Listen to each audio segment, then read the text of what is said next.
Good morning, students. So today we are going to start practical questions of financial statement. जैसे कि मैंने आपको कल इसके फॉर्मेट के बारे में बताया था और मैंने आपको कहा था कि फॉर्मेट को जो है लर्न करना है, इसको लिख के देखना है. सो आज हम स्टार्ट करेंगे प्रैक्टिकल क्वेश्चंस फाइनेंशियल स्टेटमेंट के. सो क्वेश्चन नंबर फर्स्ट ही है हमारे पास. इसमें लिखा हुआ है prepare a trading account from the following particulars for the year ended 31 मार्च 2017. तो बेटे हमने इसका जो है ट्रेडिंग अकाउंट बनाना है इसके अंदर बच्चों. तो ये हमें डेटा दिया हुआ है. अगर आप लोगों ने फॉर्मेट अच्छे से पढ़ा तो आपको कोई प्रॉब्लम इसमें नहीं आने वाली. जैसे इसमें सबसे पहले गिवन है ओपनिंग स्टॉक.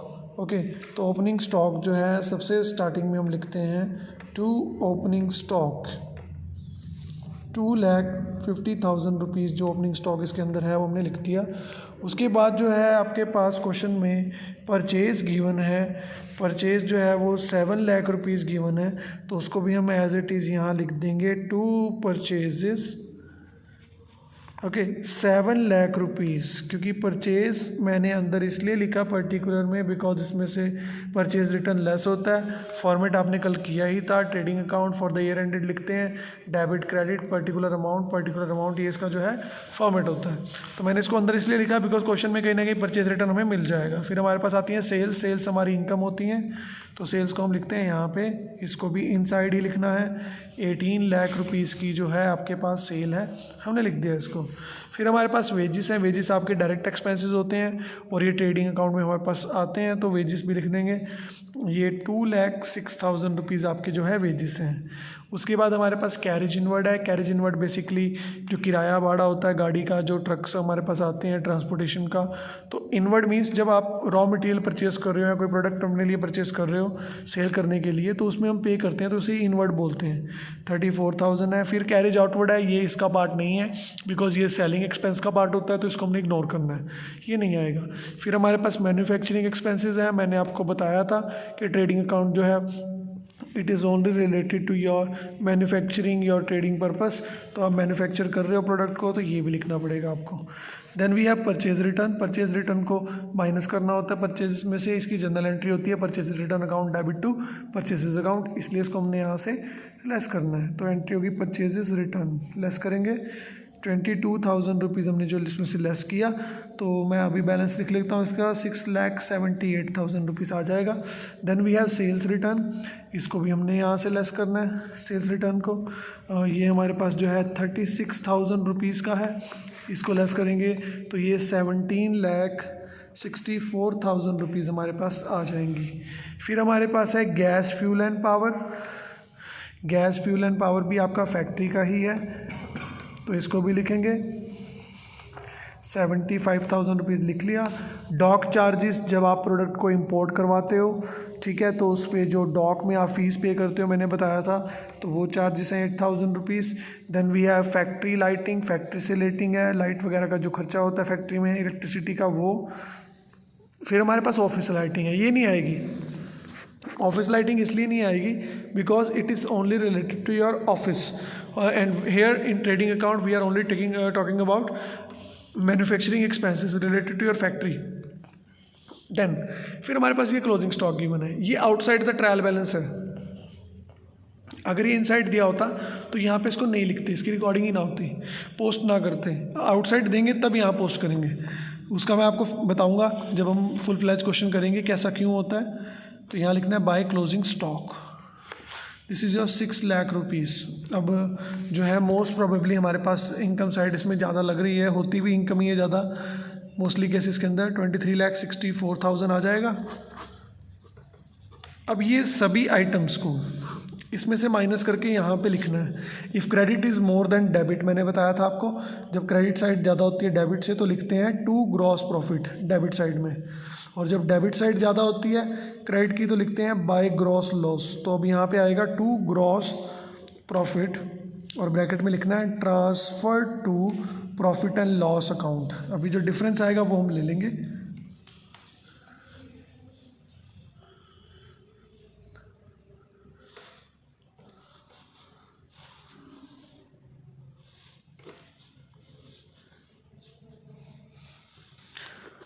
ये हमारे पास 7,69,000 आ गया. ये ऐसी आंसर करेक्ट है. तो इस तरह से हमें करना है. ऐसे ही सेकंड क्वेश्चन है. इसका ए पार्ट भी हम करेंगे। तो स्टूडेंट्स इस क्वेश्चन के अंदर हमारे पास एक टर्म है एडजस्टेड परचेज। बेटा जो आपका एडजस्टेड परचेज है इसका एक फॉर्मूला होता है, इसको नोट कर लीजिए आप। इसका फॉर्मूला होता है परचेज माइनस परचेज रिटर्न, इसको हम नेट परचेज भी बोलते हैं, plus opening stock minus closing stock. I am repeating again, purchases minus purchase return, इसको हम बोलते हैं नेट परचेजेस। ओके, इसमें हम ऐड करते हैं ओपनिंग स्टॉक, लेस करते हैं इसमें से क्लोजिंग स्टॉक। क्लोजिंग स्टॉक को हमने इसमें से माइनस करना है। तो कहने का मतलब ये है कि अगर क्वेश्चन में आपको एडजस्टेड परचेज दिया है तो ना तो आपको यहाँ पे ओपनिंग स्टॉक लिखना है ना क्लोजिंग लिखना है। तो मैं यहाँ पे लिख रहा हूँ एडजस्टेड परचेज। ये हमें 15 लाख रुपीज़ का क्वेश्चन में गिवन है। फिर हमारे पास है सेल्स। सेल्स है जी 21,40,000 रुपीज़ की। फिर लिखा हुआ है रिटर्न इनवर्ड्स। रिटर्न इनवर्ड्स होता है बेटा आपका सेल्स रिटर्न। क्या होता है रिटर्न इनवर्ड्स? Sales return. जो सेल किया वो वापस आ गया। रिटर्न आउटवर्ड होता है परचेज रिटर्न। तो रिटर्न इनवर्ड्स तो यहाँ पे आएगा, सेल्स में से लेस करते हैं रिटर्न इनवर्ड्स। ये है 40,000 का, ये हमने लेस किया तो 21 लाख जो है एग्जैक्ट हमने अमाउंट लिख लिया सेल्स का। फिर उसके बाद बोला फ्रेट एंड पैकिंग। फ्रेट होता है किराया भाड़ा और पैकिंग चार्जेस जो है फैक्ट्री के अंदर यूज़ होते हैं, तो ये हम 15,000 जो है इसमें लिखेंगे। ठीक है, नहीं जो हमारे फ्रेट, हाँ यस, फ्रेट एंड पैकिंग जो है ये तो आते हैं, लेकिन इसके बाद एक वर्ड और लिखा हुआ है पैकिंग एक्सपेंसेस ऑन सेल्स। इसको नहीं रिकॉर्ड करना बिकॉज ये इनडायरेक्ट एक्सपेंस है, ये सेलिंग एक्सपेंस का पार्ट है। ठीक है, ये प्राइमरी पैकिंग है तो ये तो आता ही है हमारे पास। फिर हमारा डेप्रिसिएशन है, ये भी इनडायरेक्ट आता है, इसको हमने नहीं लेना, ये प्रॉफिट एंड लॉस अकाउंट जब हम करेंगे तो उसमें आएगा। फैक्ट्री एक्सपेंसेस को हमने लेना है इसमें, तो फैक्ट्री एक्सपेंसेस जो हैं ये हमारे 60,000 रुपीज़ हमने लिख लिए। अब क्वेश्चन में क्लोजिंग स्टॉक गिवन है, क्लोजिंग स्टॉक इग्नोर करेंगे because it is already adjusted here, तो उसको हमने इग्नोर करना है। 21 लाख रुपीज़ आपकी जो है ये क्रेडिट साइड थी, डेबिट आपकी कम है तो यहाँ पे लिखेंगे to gross profit, carry down लिखेंगे transfer to profit and loss account. तो इन सबको ऐड करके इसमें से लेस कर लेंगे, ये 5,25,000 रुपीज़ हमारे पास ग्रॉस प्रॉफिट आ जाएगा। तो इस तरह से हमने इस क्वेश्चन को करना है। उसके बाद एक टॉपिक और हमारे पास जो है वो हमारे पास जो कॉस्ट ऑफ गुड्स सोल्ड का है, मैं आपको वो भी कवर करूँगा इसमें, तो आपको इसके प्रैक्टिकल क्वेश्चंस करने हैं। नेक्स्ट टॉपिक है हमारे पास बच्चों कॉस्ट ऑफ गुड्स सोल्ड का। जो हमने प्रोडक्ट सेल किया उसकी कॉस्ट कितनी है, इसे हम बोलते हैं cost of goods sold, short form में इसको कॉक्स बोलते हैं। तो इसका फॉर्मूला होता है बेटा हमारे पास ओपनिंग इन्वेंट्री यानी ओपनिंग स्टॉक प्लस परचेजेस यानी net purchases plus direct expenses जो हम ट्रेडिंग अकाउंट में लिखते हैं वो, opening stock plus purchases plus direct expenses minus closing stock. एक फॉर्मूला बच्चों इसका ये होता है, एक फॉर्मूला दूसरा भी है, sales are equal to cost of goods sold plus gross profit GP, gross profit.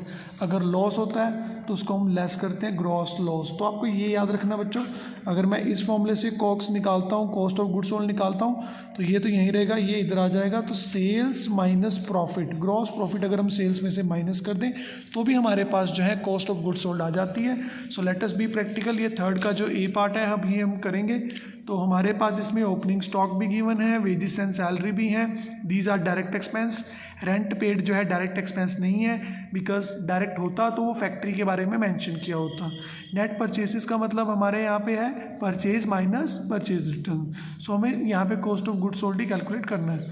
तो हमारे पास ओपनिंग स्टॉक इस क्वेश्चन में जो है वो है 40,000 रुपीज़, मैंने लिख दिया, प्लस नेट परचेज भी गिवन है 50,000 plus direct expenses. Direct expenses मैंने कहा था आपको ये, तो यहाँ पे तो सिर्फ वेजेस एंड सैलरीज ही हैं, 10,000 वो हम ले लेंगे, रेंट हमने लेना नहीं है, माइनस क्लोजिंग स्टॉक करना है। क्लोजिंग स्टॉक जो है आपके पास 15,000 रुपीज़ है, तो ये 1 लाख हुआ और माइनस 15 85,000 आपका जो है कॉस्ट ऑफ गुड्स सोल्ड आ गया।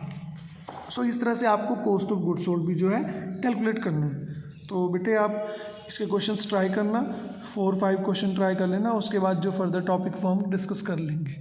Thank you so much.